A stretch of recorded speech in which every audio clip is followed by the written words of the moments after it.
Bom, pessoal, continuando então, as ideias que o Mendel trouxe e contribuiu para a humanidade, criando a genética. O Mendel, ele mostrou que tinham partículas, coisas que passavam de pai para filho, que geravam as características hereditárias e que fariam um filho ficar parecido com o pai. E nós estamos falando aqui de seres vivos, então não estamos falando só de ser humano. Então, plantas, animais, a gente está falando de tudo aqui. Bom, as partículas hereditárias que o Mendel tratou, ele chamou de fatores hereditários. Nós vamos chamar de genes. Então nós vamos ficar tratando aqui da genética o tempo todo, falando de genes, de alelos, são palavras que o Mendel não usou. Nós estamos usando os conceitos do Mendel, a genética clássica que o Mendel criou, ela está aqui até hoje, mas a gente está usando conceitos modernos hoje. Então quando eu falar de genes, o Mendel chamou de fatores hereditários. Bom, a lei da segregação, então, que é a primeira lei de Mendel, tem uma segunda que a gente vai estudar em breve, ela fala o seguinte: cada caráter, cada característica de um ser vivo, ela é condicionada, ela é favorecida, desenvolvida, ou seja, ela é criada, essa característica ela tem origem em um par de genes, que ele chamou de fatores hereditários, um par de fatores. Então nós estamos chamando aqui de um par de genes. E esse par de genes, um deles veio do pai e outro deles veio da mãe, na fusão dos gametas que deram origem àquele indivíduo. Então, cada característica que um organismo tem, cada característica, tudo, a sua forma, a posição, a altura, algumas tendências, predisposições, tendências comportamentais, tudo que você imaginar, cor, altura, número, metabolismo, cada uma das características ela é condicionada, ela é gerada a partir de um par de genes. Dois genes interagindo vão gerar aquela característica, ok? Só que essas características, esse que vem nesse par de genes, esse par ele se segrega, ele separa na hora do indivíduo formar os gametas.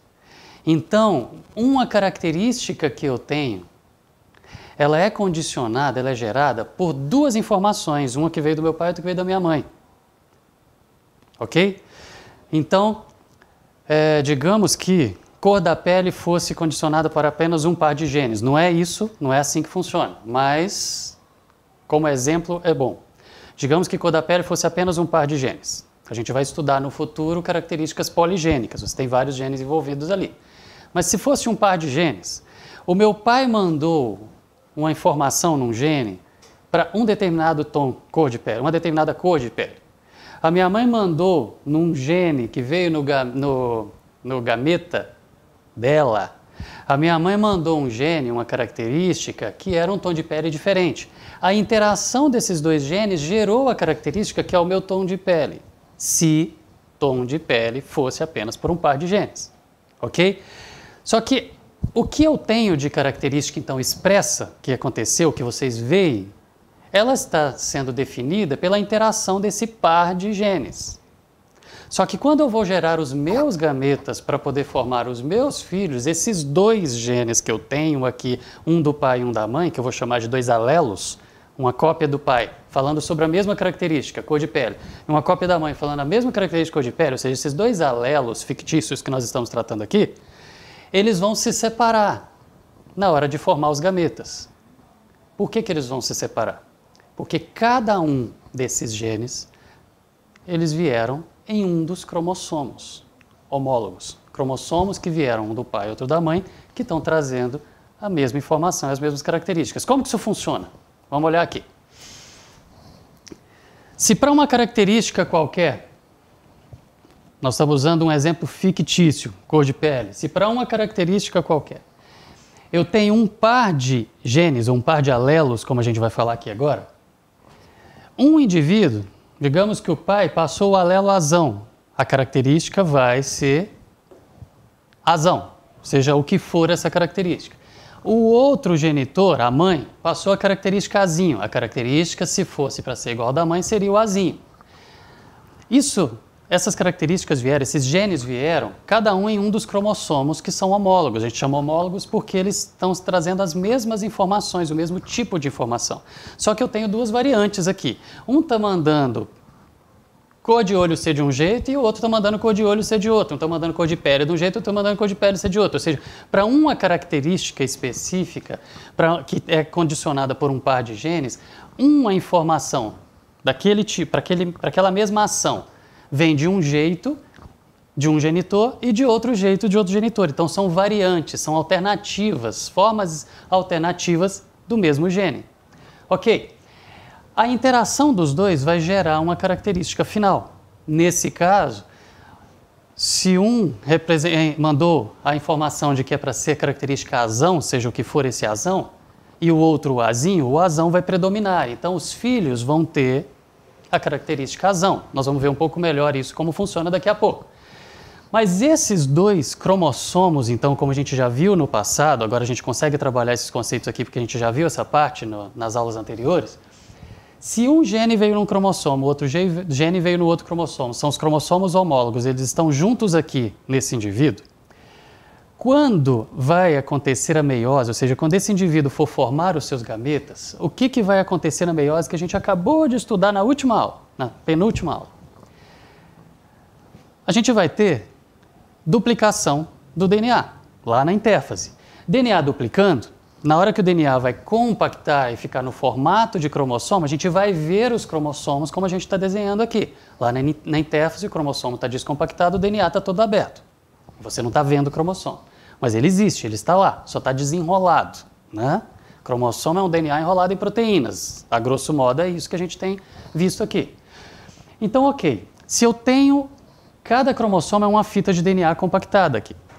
Se eu tenho uma cópia do DNA trazendo para uma característica específica o gene azão, e essa cópia veio do pai, e eu tenho uma outra cópia do DNA trazendo para a mesma característica, uma alternativa azinho, do que vai acontecer, de como vai expressar no organismo, isso é um outro cromossomo. Quando o DNA é duplicado lá na intérfase, o cromossomo vai ficar com duas cópias, cada cromossomo vai ficar com duas cópias dessa molécula de DNA. Então, cada uma das cromátides aqui, de cada um desses cromossomos, ela vai ser uma cópia. Então, se o meu cromossomo original era assim, o meu cromossomo depois da duplicação seria assim. Nós estamos representando aqui, já compactado. Lá na intérfase, ele duplicou, gerando uma cópia. Esse lado é uma cópia desse. Essa cromátide é uma cópia dessa. Da mesma forma, o outro. Ele gerou uma cópia, eu tenho cada cromátide, uma cópia, uma molécula de DNA. Só que elas estão amarradas pelo mesmo centrômero, estão presas no mesmo cromossomo. Então, o cromossomo que trouxe o alelo azão, ele duplicou o DNA e ele tem duas vezes o azão, mas as duas vezes amarradas pelo mesmo centrômero. Então, continua sendo o mesmo cromossomo, só que com o dobro, com duas cópias do DNA, duas cópias desse alelo. No outro caso é a mesma coisa, duas cópias do alelo azinho. Na meiose, como a gente viu, a gente tem duas divisões. Na primeira divisão da meiose, a gente vai ter a separação dos cromossomos homólogos. Então, um dos cromossomos vai para uma das células filha e o outro cromossomo para outra célula filha. Onde que acontece a meiose? Na produção de gametas. Por isso que a gente teve que estudar cromossomos e meiose antes da gente entrar em leis de Mendel. A gente agora vai aplicar aqueles conceitos aqui. Formação de gametas, a gente vai ter a meiose. Para que serve a meiose? Para reduzir o número de cromossomos, para na hora que os gametas fundirem, o número de cromossomos da espécie voltar a ser o que era original. Se eu tinha duas no indivíduo, a espécie precisa de 2 desse cromossomo aqui, eu vou ter que colocar um em cada gameta, porque na hora que os gametas fundirem, volta a ser 2, para ser um indivíduo com as mesmas características da espécie. Bom, estamos demonstrando então a meiose formando gametas. Dobrou a quantidade de DNA na intérfase, separou os cromossomos homólogos na primeira divisão da meiose. Com isso, o que eram 2 cromossomos, nós passamos a ter 2 células com um cromossomo em cada uma. Só que esse um cromossomo em cada um ainda está com o DNA duplicado. Eu tenho 2 vezes ainda cada alelo. Esse DNA duplicado, então, aqui, ou seja, esse cromossomo duplicado com 2 cromátides, ele vai passar pelo processo que essa célula vai ter da divisão 2 da meiose. Na segunda divisão da meiose acontece como se fosse uma mitose. A gente tem a divisão do centrômero. Na prática é a duplicação do centrômero, mas a gente tem a separação das cromátides irmãs. as duas cromátides que eram cópias uma da outra, elas vão se separar pela divisão do centrômero. Então, na divisão 2 da meiose, uma célula com um cromossomo só, já teve a redução do número de cromossomos, ela vai gerar duas células, cada uma delas duas células, com um cromossomo também em cada uma. Porém, agora com uma cópia do DNA só em cada uma. Eu tinha duas cópias depois da primeira divisão da meiose, separo o centrômero, então eu passo a ter uma cópia em cada uma. De forma que eu vou ter no final da meiose 4 células para uma inicial, ok? Vou ter 4 células com uma cópia do DNA em cada uma, ou seja, um cromossomo de cada tipo em cada uma, de forma que se eu tinha 2 cromossomos originalmente, um que veio do meu pai e outro que veio da minha mãe, eu fiz todo esse processo e na hora que eu for produzir meus gametas, eu vou produzir metade dos meus gametas com um cromossomo da mesma maneira que veio do meu pai, trazendo aquela mesma informação. E a outra metade com o que veio da minha mãe. Não estamos aqui ainda mexendo com cálculos envolvendo crossing over, isso ainda vai ser em outro momento. Então, metade dos cromossomos vai ser igual a um dos meus alelos, certo? Um dos meus cromossomos, os meus alelos que estão nele, e a outra metade vai ser como o outro, ok? Então, quando Mendel fala da segregação, a lei da segregação, ou a primeira lei de Mendel, ele vai falar o seguinte: uma característica é determinada, definida pelo organismo por 2 genes que eles se encontram nesse organismo, vindos do seu pai e da sua mãe através dos seus gametas, cada um num dos cromossomos homólogos, e esses cromossomos homólogos que se encontram ali geram a expressão dessa característica. Na hora que este indivíduo que expressou essa característica, fruto da interação de 2 genes por 2 cromossomos, ele vai separar esses 2 genes na formação dos seus gametas, vai segregar esses genes na formação dos seus gametas, simplesmente pelo processo de meiose. Ok? A gente vai continuar tratando disso no próximo bloco.